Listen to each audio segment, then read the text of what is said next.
Question: which is more harmful to the oceans?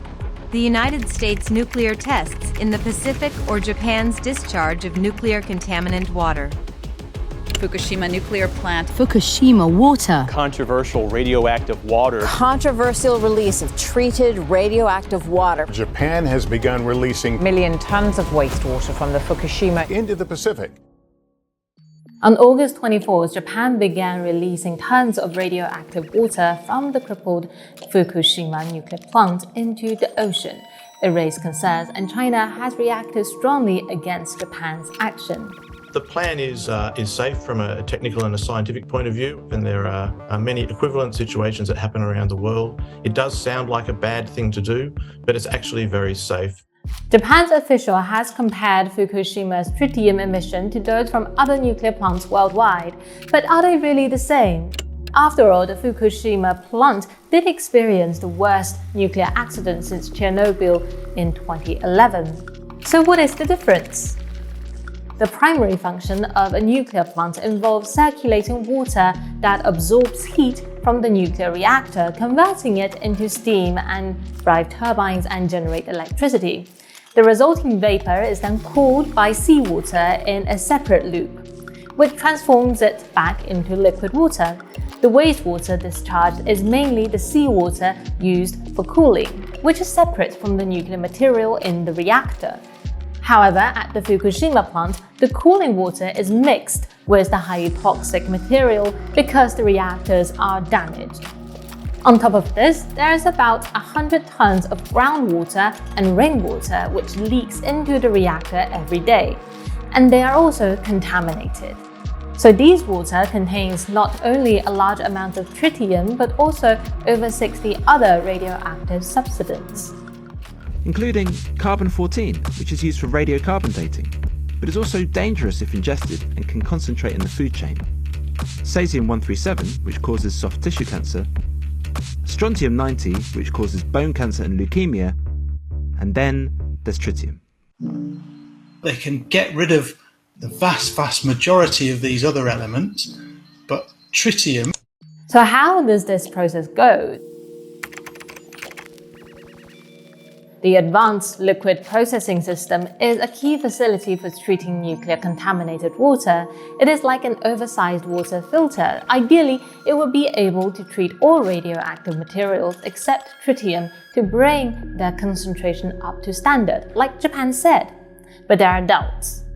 I think the most useful independent assessment has been conducted by several very well-regarded international scientists in a scientific independent expert panel commissioned by the Pacific Islands Forum, who engaged in detail with the Japanese government, with TEPCO, with the IAEA, make it clear that we really don't know exactly what's in all of those tanks. It's likely very different in different tanks. We really don't know how effectively the ALPS water purification system will work to remove those many radionuclides other than tritium. トリチウム水というと入っているのはトリチウムだけだよと勘違いしてしまうんです。非常に悪質なプロパガンダと言えます。そもそもごく微量しか含まれていないんですと決めつけて測定していない放射性物質もある。170近い放射性物質がほとんど含まれていないと決めつけで測定されていません。According to reports from Kyodo News, the level of radioactive substance, excluding tritium in the treated water, were found to exceed regulatory standards. And in 2018, 70% of the tanks also contained levels of other radioactive substances that are higher than legal limits, with some samples up to 20,000 times the limit. 2 days after discharge began in August 2022, in an interview, TEPCO's representative stated that 66% of treated water still fails to meet standards. TEPCO claims that it will conduct a second treatment to further lower radionuclide level before ocean discharge. However, no data on the performance and capabilities has been provided. While media portrays the IAEA as fully backing or approving Japan's discharge plan, the IAEA report itself clarifies that it is not a recommendation or an endorsement. And it is important to note that the IAEA review is not an on-site inspection or an independent verification of the data. Rather, it based its assessment on the data selectively provided by Japan, and they only sampled and tested water from 3 groups of the 1,000 storage tanks. It just represents 3%. Currently, the data is available on their website. However, it is limited to tritium levels, and it is still provided by TEPCO.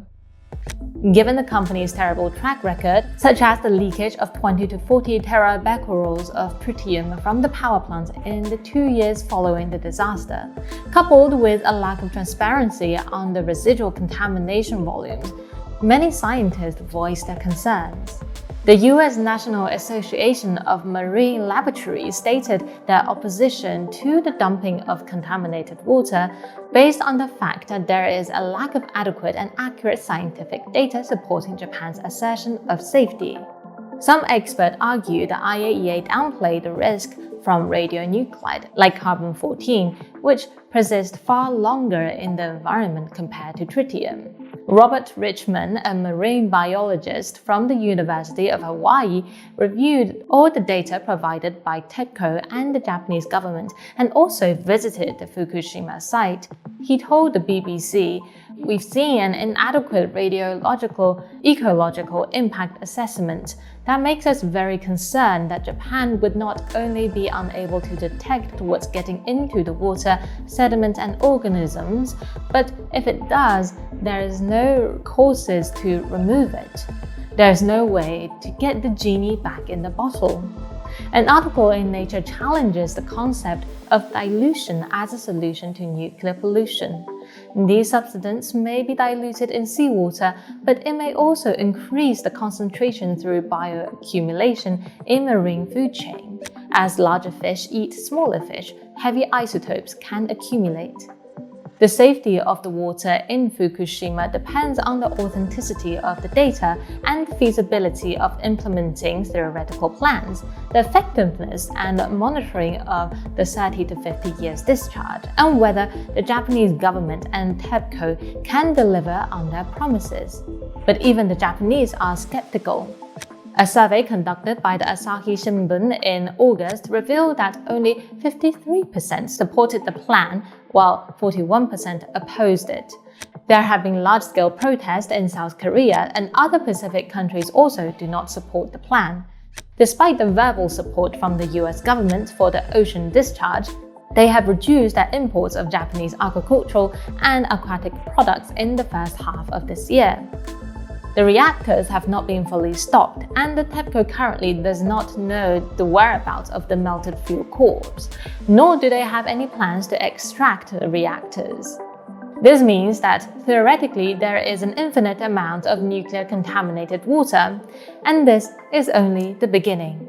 And that is all for today's Threshold.